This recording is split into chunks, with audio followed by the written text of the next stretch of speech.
Hi hello welcome to the view. నేను Roopa Indukuri. Garbage in garbage out, కంప్యూటర్స్కి సంబంధించిన దీన్ని గిగో రూల్ అంటాం. అంటే మనం కంప్యూటర్స్కి చెత్తని ఇన్పుట్గా ఇస్తే తిరిగి అలాంటి చెత్తే బయటకు వస్తుంది.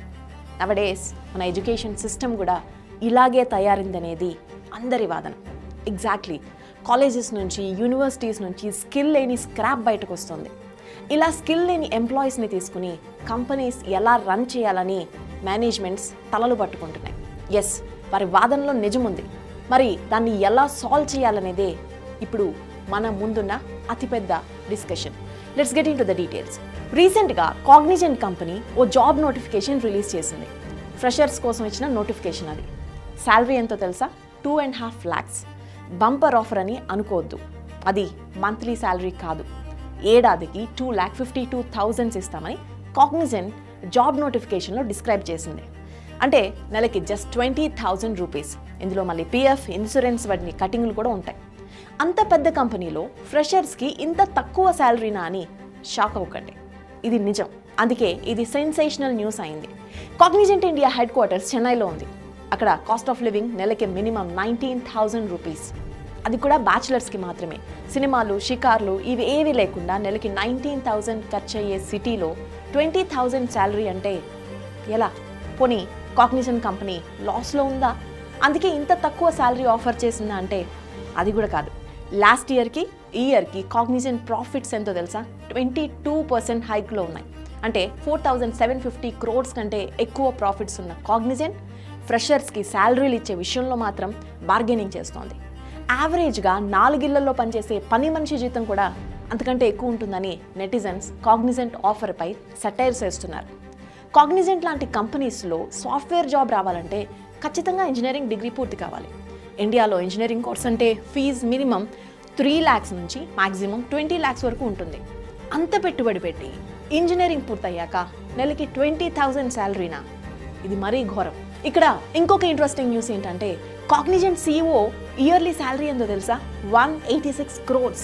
ఇండియాలో హైయెస్ట్ శాలరీ తీసుకుంటున్న CEO ఇతనే.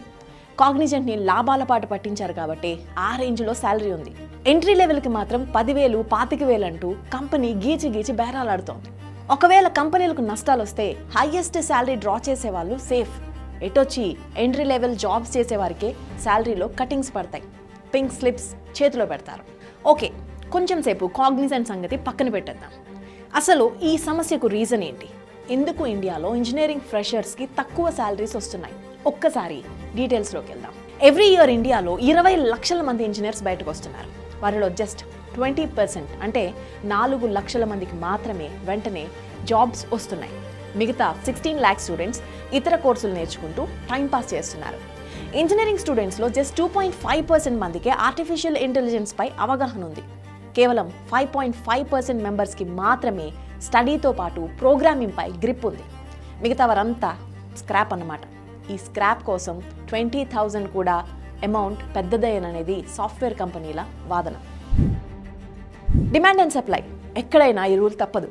ఎప్పుడు రెండింటి మధ్య బ్యాలెన్స్ ఉండాలి. మన దగ్గర డిమాండ్ కంటే సప్లై ఎక్కువైంది, అందుకే శాలరీస్ పెరగడం లేదు. టీసీఎస్ కంపెనీ 2013లో ఫ్రెషర్స్కి 3.1 lakh నుంచి 3.2 lakh per year శాలరీ ఇచ్చేది.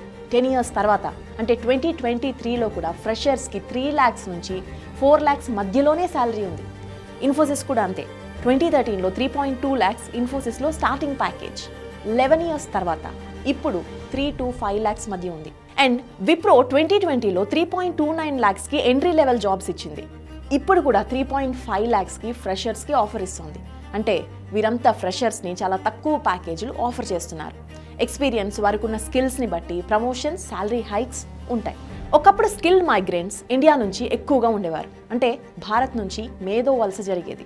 స్కిల్ పీపుల్ అంతా ఫారిన్ వెళ్ళిపోతున్నారనే గొడవ ఉండేది.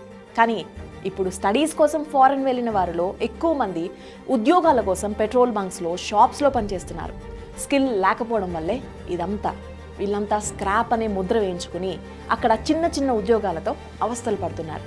సరే, మరి ఈ స్క్రాప్ని ఏం చేయాలి? ఫ్యూచర్లో ఇలాంటి స్క్రాప్ రాకుండా ఉండాలంటే ఏం చేయాలి? Sorry, don't take me wrong.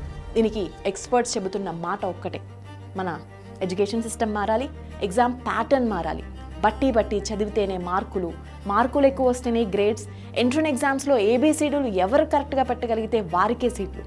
ఇది మన దగ్గరున్న ప్యాటర్న్. క్లాస్ రూమ్ స్టడీస్కి ఇస్తున్న ఇంపార్టెన్స్ ప్రాక్టికల్స్కి లేదనే విషయం మనందరికీ తెలిసిందే. ఇక స్పోర్ట్స్ లాంటి ఆల్రౌండ్ డెవలప్మెంట్ అస్సలు లేదు. అందుకే 140 కోట్ల మన ఇండియన్ ఒలింపిక్స్లో జస్ట్ 6 మెడల్స్తో సరిపెట్టుకున్నాం. మన దగ్గర ఇంజనీరింగ్ స్టూడెంట్స్ ప్రాజెక్ట్ వర్కులు ఎలా చేస్తారో మనందరికీ తెలుసు. అఫ్కోర్స్ మనం కూడా అదే చేసాం. జస్ట్ రికార్డులు కాపీ చేస్తారు, ప్రైవేట్ కంపెనీల దగ్గర సర్టిఫికేట్స్ తెచ్చి అటాచ్ చేస్తారు. ఒకరంటే ఒక్కరు కూడా రియల్ టైం ప్రాజెక్ట్ వర్క్ చేయరు. అలా చేసేవారికి మార్కులు తక్కువ రావచ్చు, కానీ స్కిల్స్లో వారు టాప్లో ఉంటారు. ఇక కుప్పలు తప్పలుగా పుట్టుకొచ్చిన ఇంజనీరింగ్ కాలేజీల వల్ల స్క్రాప్ తయారవుతోంది. దీనిపై కూడా గవర్నమెంట్ కంట్రోల్ పెట్టాలి. స్టాండర్డ్ మెయింటైన్ చేసే వారికి పర్మిషన్ ఇవ్వాలి, సర్టిఫై చేయాలి. ఓసారి అమెరికాలో ఎడ్యుకేషన్ సిస్టమ్ ఎలా ఉంది ఒక్కసారి let's get into a deep dive. అక్కడ యూనివర్సిటీస్ ఎప్పటికప్పుడు డైనమిక్గా తమ కోర్స్ కాంటెంట్ని మార్చేస్తాయి. ఎప్పటికప్పుడు ఇండస్ట్రీ అవసరాలకు తగ్గట్టుగా కరికులంలో మార్పులు చేస్తూ ఉంటాయి. ప్రపంచంలోని అత్యుత్తమ యూనివర్సిటీస్లో ఎక్కువ శాతం అమెరికాలో ఉన్నాయి. వరల్డ్ టాప్ 25 యూనివర్సిటీలో 16 యూఎస్లోనే ఉన్నాయంటే అక్కడి స్టాండర్డ్స్ ఎలా ఉంటాయో అర్థం చేసుకోవచ్చు. రీసెర్చ్ అండ్ డెవలప్మెంట్ కోసం యూఎస్ యూనివర్సిటీస్ భారీగా బడ్జెట్స్ కేటాయిస్తాయి. అమెరికా సంగతి ఒక్కసారి పక్కన పెట్టేద్దాం. అసలు ఇప్పుడు మనం ఏం చేయాలనేది డిస్కస్ చేసి టాపిక్ని క్లోజ్ చేద్దాం. చదువు అనేది కేవలం జాబ్ కోసమే కాదు అనే పాయింట్ని మనం మన పిల్లలకి నేర్పాలి. ఐఐటి లేదా నీట్ జీవితం వీటి కోసమే అనే మైండ్ సెట్ మార్చాలి. స్టార్టప్స్ పెట్టాలనుకునే యూత్కి ఇంట్లోనే తల్లిదండ్రులు బ్రేకులు వేయకూడదు. అలాంటి వారిని ప్రభుత్వాలు ప్రోత్సహించాలి. ప్రైవేట్ ఇండస్ట్రీస్ నుంచి వారికి ఎంకరేజ్మెంట్ ఉండాలి. కేవలం జాబ్ చేయడమే కాదు, జాబ్లు క్రియేట్ చేసే విధంగా స్టూడెంట్స్ని ఆంటర్ప్రెన్యూర్స్ని చేయాలి. అఫ్కోర్స్ తెలుగు రాష్ట్రాల్లో ఆల్రెడీ కొత్త ప్రభుత్వాలు ఆ దిశగా ప్రయత్నాలు మొదలుపెట్టాయి. తెలంగాణలో స్కిల్ యూనివర్సిటీ ఏర్పాటు చేసి దానికి ఆనంద్ మహీంద్రాను చైర్మన్గా నియమించారు సీఎం రేవంత్ రెడ్డి. రంగారెడ్డి జిల్లాలో ముచ్చర్లలో స్కిల్ యూనివర్సిటీ ఇటీవలే శంకుస్థాపన జరిగింది. 17 రకాల కోర్సుల్లో ఇక్కడ యూత్కి ట్రైనింగ్ ఇస్తారు. ఎవ్రీ ఇయర్ 1,00,000 మందికి ట్రైనింగ్ ఇచ్చేలా ఈ స్కిల్ యూనివర్సిటీ రెడీ చేస్తున్నారు. ఇక ఏపీ స్కిల్ సెన్సెస్ని చంద్రబాబు గవర్నమెంట్ మొదలుపెట్టింది. యువతలో స్కిల్స్ ఏ స్థాయిలో ఉన్నాయో తెలుసుకుని ఆ తర్వాత వారికి ట్రైనింగ్ ఇచ్చేందుకు ఏర్పాట్లు చేస్తున్నారు. ఇది జస్ట్ బిగినింగ్ మాత్రమే. But to be frank, at this point of time ఇలాంటి పథకాలు మనకి చాలా ఇంపార్టెంట్. డెవలప్డ్ ఇండియాగా మారాలంటే ఇలాంటి పథకాలు చాలా ముఖ్యం.